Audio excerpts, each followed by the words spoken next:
Hello everyone, नमस्कार दोस्तों। मेरा नाम है आलोक वाजपेयी। आप सभी का स्वागत करता हूं पीएससी संकल्प ऑफिशियल यूट्यूब चैनल पर।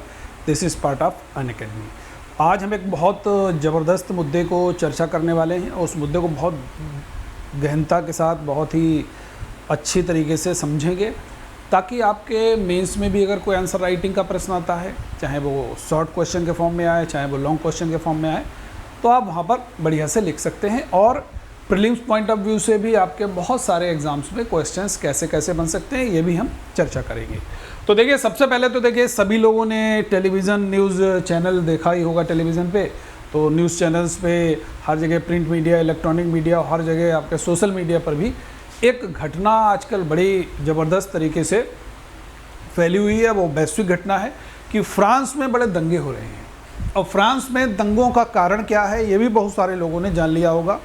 लेकिन आज हम उस दंगे से जुड़े हुए कुछ पहलुओं के ऊपर चर्चा करेंगे कि आखिरकार दंगा क्यों हुआ, पहली बात।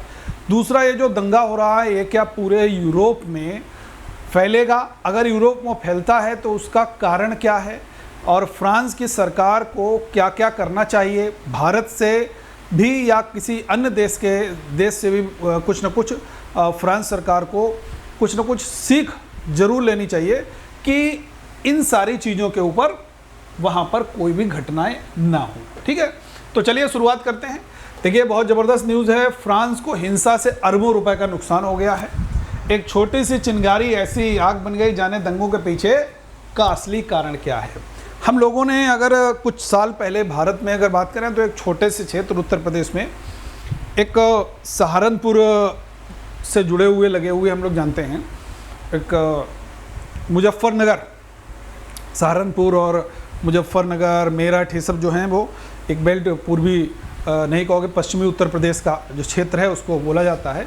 तो वहाँ पर हम लोगों ने मुजफ्फरनगर के दंगे सुने थे। उससे सोचिए कितने ज़्यादा इंडिया के लोग बहुत ज़्यादा भयभीत हो गए, तो पूरे भारत में वो न्यूज़ फैल गई थी। तो ये तो एक ऐसी न्यूज़ है जो एक देश में पूरे एक देश में यहाँ पर फैल गई है, और उसके पीछे बहुत सारे कारण हैं। तो सबसे पहले तो देखिए, कोई भी दंगा होता है, कुछ भी होता है, तो सरकार को हमेशा हानि होती है, सब कुछ अस्त व्यस्त हो जाता है, जनजीवन अस्त व्यस्त हो जाता है, खौफ का माहौल बन जाता है, पुलिस प्रशासन कड़ा हो जाता है।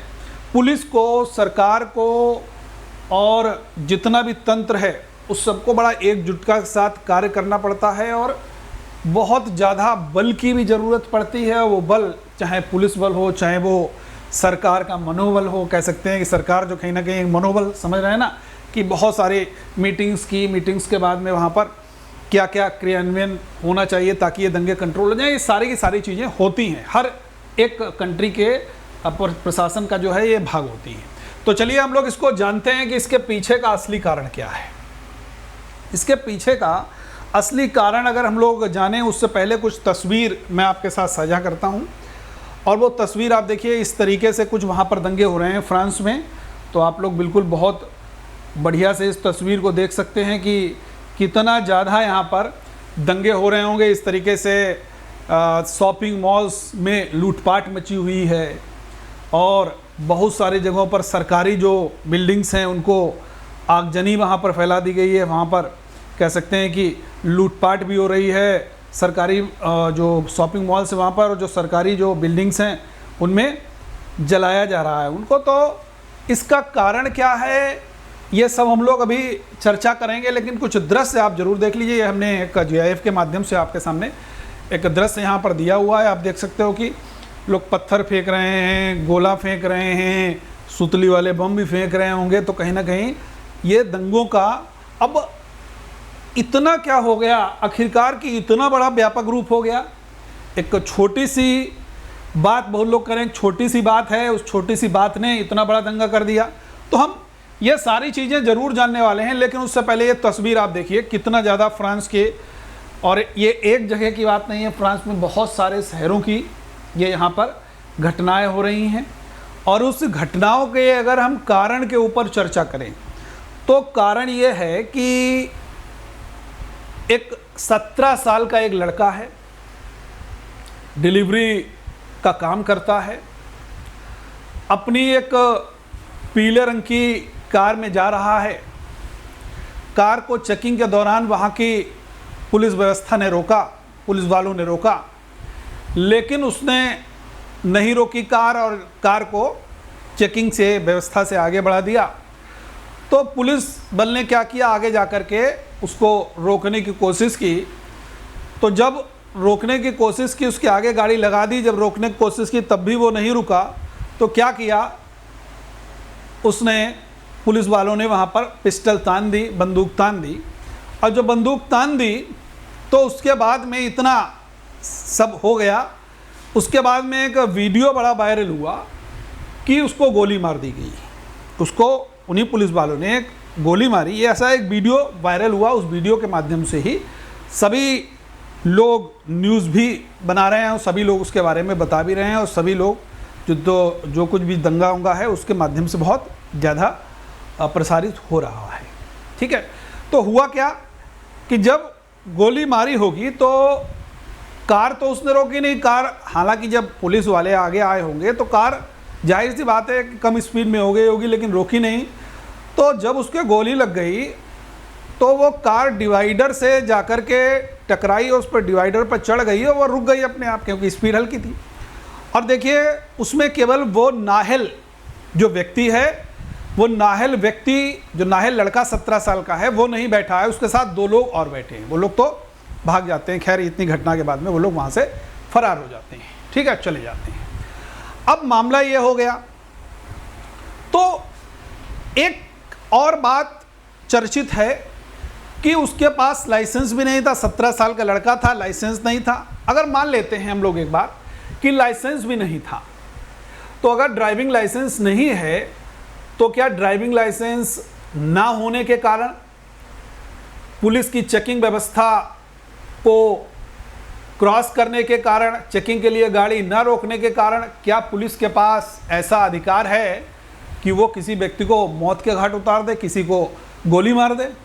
बड़ा एक प्रश्न चिन्ह है। अब हालांकि जो नाहल है वो अफ्रीकी मूल का है। अब अफ्रीकी मूल का है, मैंने ये बात जो कही ये मुख्य बात है।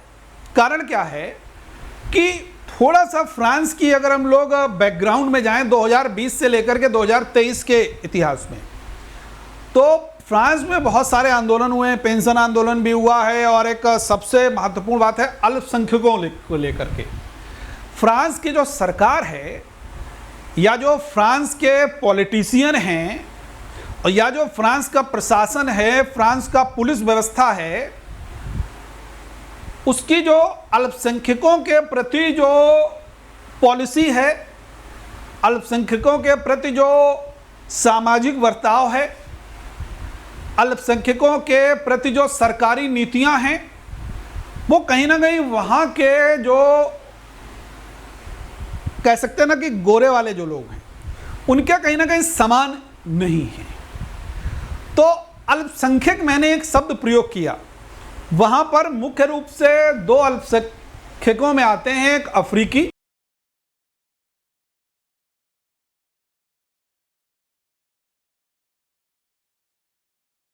एशियाई लोग भी वहां पर उसमें शामिल किए जाते हैं, लेकिन अफ्रीकन और जो आपके अरबी मूल के लोग हैं वो वहां पर शामिल हैं। अब इनमें से ही एक है नाहिल, इनमें से ही एक नाहिल है, और नाहिल की माने सीधा सीधा ये एक आरोप भी लगाया है कि हम इस मूल के हैं, इसके कारण जो है वो वहाँ पर, और मैंने जो अल्पसंख्यक के नाम लिया जिसमें अरब और अफ्रीका का नाम लिया, लेकिन जो पुलिस का जो रवैया है, चूँकि इसको हम लोग एशियन को नहीं काउंट करते हैं वहाँ पर अल्पसंख्यकों में, लेकिन जो रवैया है वो एशियाई मूल के लोगों का भी के लिए भी पुलिस का अच्छा रवैया वहाँ पर नहीं है। इस बात को आप लोगों को बिल्कुल बहुत ध्यान से समझना है। ठीक है, अब इतनी सारी घटना हो गई, उसी घटना को लेकर के वहाँ पर बहुत भूचाल सा आ गया। अब भूचाल सा जब आ गया तो सरकारी तंत्र, पुलिस की जो व्यवस्था थी वो चरमराने लगी, और जब इतनी सारी घटनाएं आगजनी होने लगी, तोड़फोड़ होने लगी, शॉपिंग मॉल्स में लूटपाट होने लगी, तो पुलिस करेगी क्या? लगभग 50,000 60,000 सैनिक सड़कों पर उतार दिए गए। 3 से 5,000 के बीच में लगभग गिरफ्तारी हो चुकी हैं। उनको संदेह के आधार पर ये लोग कर रहे हैं भैया जैसे आजकल नहीं होता कि सीसीटीवी तो हर जगह हैं, इनको पकड़ लो, इनको पकड़ लो, ये पत्थर फेंक रहे हैं, ये गोला फेंक रहे हैं, इनको पकड़ लो। तो उस आधार पर लोगों को गिरफ्तार भी किया गया। लेकिन यार देखो, ये जो मामला है ये केवल एक बात से तो नहीं उठ सकता है कि ऐसा एक बच्चे को गोली मार दी गई, ये मामला उठ गया। लेकिन ये मामला है नस्लीय भेदभाव का, समझिएगा, ये बड़ा नस्ल का मामला है। और मैं यहाँ पर वही चीज़ आपको समझाने की कोशिश करूँगा। ये बेसिकली नस्लवाद का मामला है। फ्रांस में 2020 से लेकर के 2023 तक बड़े हमको आंदोलन देखने को मिले। अब यहाँ पर मैंने आपको बताया है अल्पसंख्यक का मामला है, ठीक है। अल्पसंख्यक मैंने बताया मुख्य रूप से दो, एक अरब मूल के हैं और दूसरे आपके अफ्रीकी मूल के हैं, ठीक है। नाहेल जो है, जो 17 साल का जो लड़का है, उसको जो मारा गया है, गोली मारी गई है, वो भी अफ्रीकी मूल का है। तो ये याद रखना है, नाहिल में नाम लिखे दे रहा हूं ताकि आपको, नाहिल एम पूरा नाम है, ये आपको याद रखना है, ठीक है। अब यहां पर जो पुलिस का बर्ताव है, जो पुलिस का बर्ताव है, जो पुलिस का बर्ताव है, वो अरबों के खिलाफ, अफ्रीकी के खिलाफ और एशियाई लोगों के खिलाफ, इनके तीनों के खिलाफ अच्छा नहीं है, नॉट गुड। अच्छा, कभी ऐसा हो सकता है कि अच्छा ना हो बर्ताव, किसी की सह ना हो, किसी का समर्थन, सह मतलब समझ सकते हैं, समर्थन ना हो, सपोर्ट ना हो, उसकी गाइडलाइन पे ना चले, ऐसा कभी हो सकता है। पुलिस की तो हिमाकत नहीं है कि किसी के साथ ऐसा व्यवहार करे, प्रशासन की तो हिमाकत नहीं है कि किसी के साथ ऐसा व्यवहार करे, हो नहीं सकता है। तो फ्रांस में ये बात बड़ी चर्चित भी है कि वहाँ का जो पॉलिटिशियन है, जो सरकारी तंत्र है, वो बाकायदा इसके लिए समर्थन करता है कि इन लोगों के लिए पुलिस को छूट दे रखी है, समझ सकते हो एक तरीके से, पुलिस को छूट दे रखी है कि वहाँ इन लोगों के लिए कुछ अलग से होना चाहिए। अलग से क्या होना चाहिए? उन लोगों के समान नहीं होना चाहिए जैसा कि हमारे फ्रांस के जो अन्य लोग हैं, ठीक। अब अगर ऐसा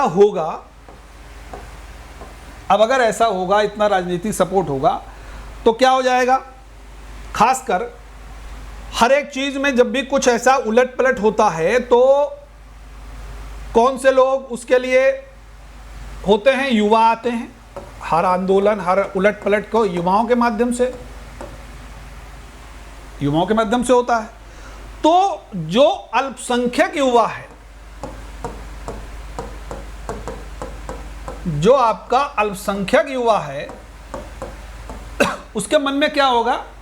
जब यार वो सामाजिक दर्जा भी नहीं मिल रहा है, वो सामाजिक नीतियां भी नहीं मिल रही हैं, वो सरकारी लाभ भी नहीं दिया जा रहा है, वंचित वर्ग हो गया है कहीं ना कहीं। अब वंचित वर्ग हो जाएगा तो ये क्या हो जाएगा? अल्पसंख्यक युवा जो है वो अलगाव से ग्रस्त हो जाएगा। क्या हो जाएगा? अलगाव से ग्रस्त हो जाएगा। इसके मन में अलगाव की भावना हो जाएगी।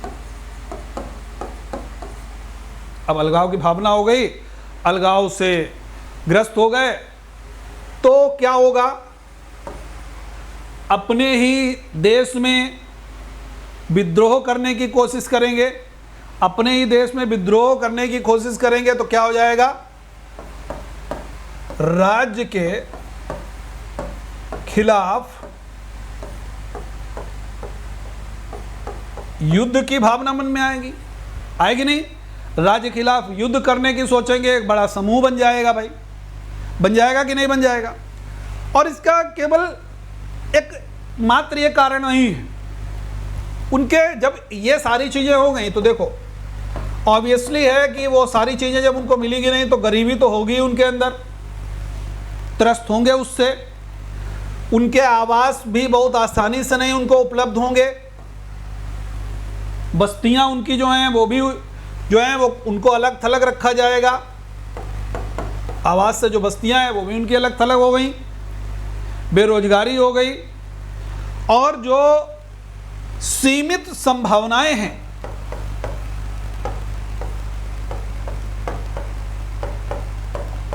यानी कि जो उनको हर एक क्षेत्र में जो संभावनाएं हैं वो कहीं ना कहीं सीमित हो गई हैं, यानी कि सीमितता वहाँ पर हो गई है। और जब सीमितता हो गई है तो कह सकते हैं कि जो ये सारी की सारी चीज़ों ने इसको कह सकते हैं सामाजिक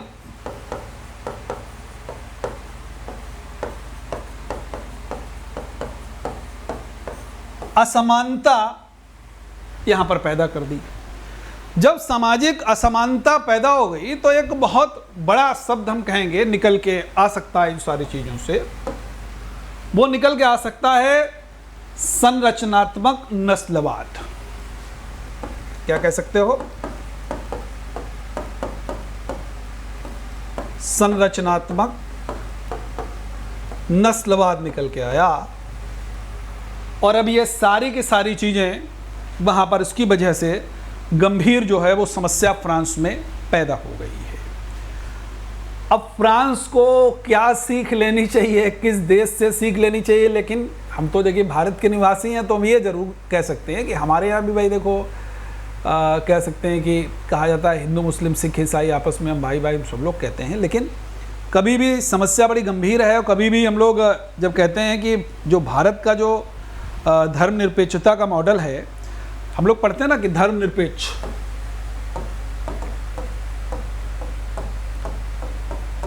तो ये बहुत सारे मॉडल होते हैं, भारत से ज़रूर सीख लेनी चाहिए, ये तो मैं ज़रूर कहूँगा।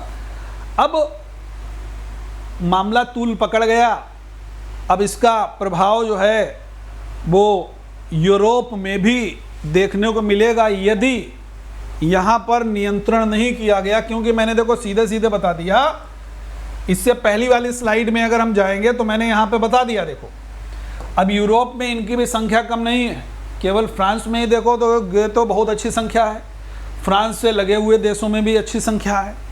अब ये सारे के सारे लोग जो है ना ये भी उसमें शामिल हो जाए, हालांकि अल्पसंख्यक में हम लोग कह सकते हैं कि नहीं शामिल होते हैं, लेकिन वहाँ पर फ्रांस में, लेकिन पुलिस का बर्ताव इन लोगों के लिए भी अच्छा नहीं है।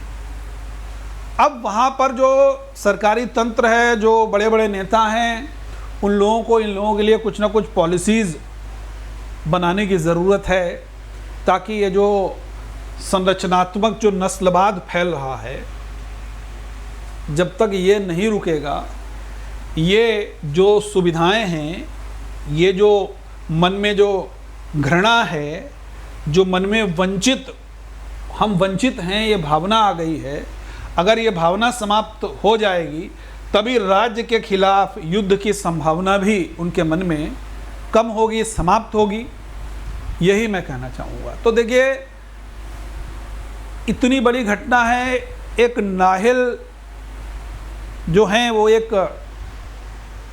कारण हो सकते हैं, एकमात्र कारण नहीं है ना, क्योंकि ये कई सालों से जो चलता चला आया है, उसको नाहिल की मृत्यु ने, पुलिस वालों ने जो नाहिल को गोली मारी वो सिर्फ चिंगारी थी।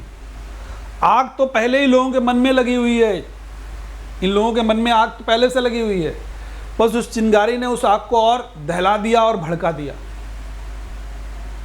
मेरी बात आप लोगों को निश्चित रूप से ये समझ में आई होगी।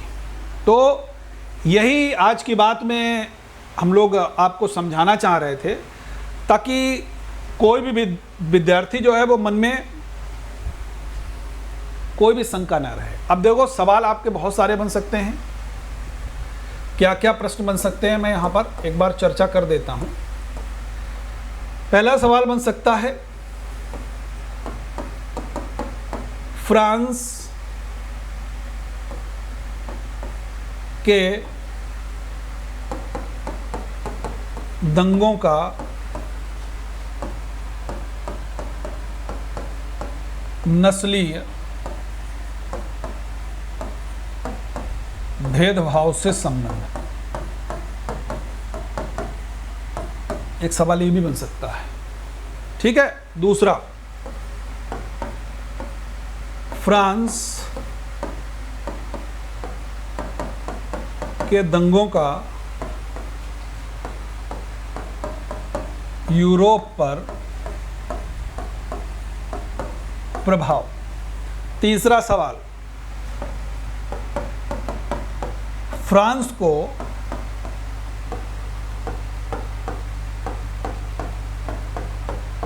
धर्मनिरपेक्षता के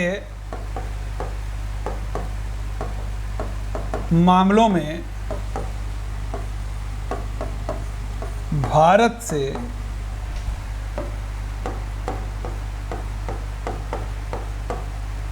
क्या सीखने की जरूरत है।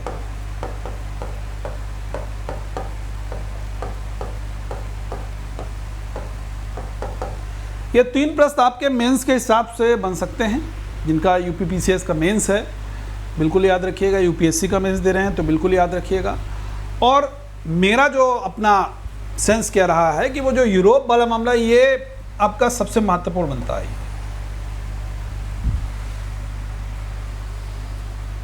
ठीक है ना। इसके एक प्रश्न के ऊपर चर्चा हम अपने अगले वीडियो में करेंगे, क्योंकि उसके लिए हमको थोड़ा सा कह सकते हैं समझना पड़ेगा कि जो धर्मनिरपेक्षता का मॉडल है वो फ्रांस कौन सा फॉलो करता है, भारत कौन सा धर्मनिरपेक्षता का मॉडल फॉलो करता है।